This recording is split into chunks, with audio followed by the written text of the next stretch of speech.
تمام کفر په یو طرف په خپل مزو کې دی یو څه چند مسلمانان دي هغه مسلمان چې هغه قرآن مني هغه مسلمان چې هغه الله مني هغه مسلمان چې پیغمبر مني او هغه مسلمان چې دعوی څومره غټي غټي دعوی دي چې مونږ کې خدا دي مونږ کې خدا دي مونږ خدا کړي مونږ هغه کړي راشه د دې مسلمان حال لګو ګوره راشه لګ دا مسلمان وګوره قسم دې د یو بل په وینو ماړه نشو د یو بل په غیبت ماړه نشو د یو بل په حسد ماړه نشو د یو بل په کینه ماړه نشو بس لکه متفکر دی چې بل مسلمان څنګه کو بل مسلمان ذلیل څنګه کو د هغې نه مال څنګه والو د هغې عزت څنګه والو د هغې ابرو څنګه والو کافران خپله زندګي کوي هغې په موږ حاکمیت کوي لګې دي هغې په موږ بادشاهي کوي لګې دي هغې په موږ خپل زور قابض کړی دی هغې په موږ خپل تسلط قابض کړی دی موږ مسلمان خپل منځني اختلافاتو نه اوزګار نشو په یو صف کې ولاړ مسلمان قسم د یو بل ته زړه صفا نه دی په یو دسترخوان ناست ورونه یو بل ته زړه صفا نه دی په یو محله کې اوسېدونکي مسلمان یو بل ته زړه صفا نه دی د الله په خاطر د خپل منځني اختلافاتو نه تیر شي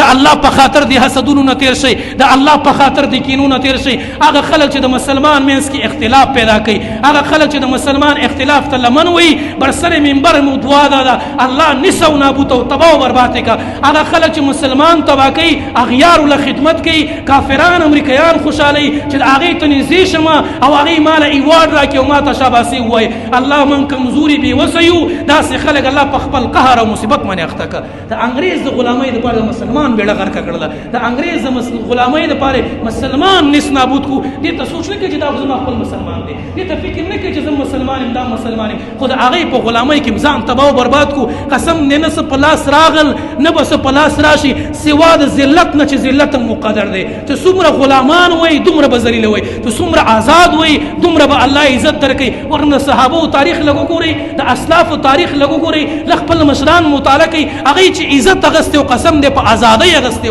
هغه چې عزت غسته د قرآن په منلو غسته هغه چې عزت غسته د پیغمبر په غلامۍ نو کوي غسته د کافرانو په غلامۍ نو هغه د الله په غلامۍ د پیغمبر په غلامۍ د قرآن په غلامۍ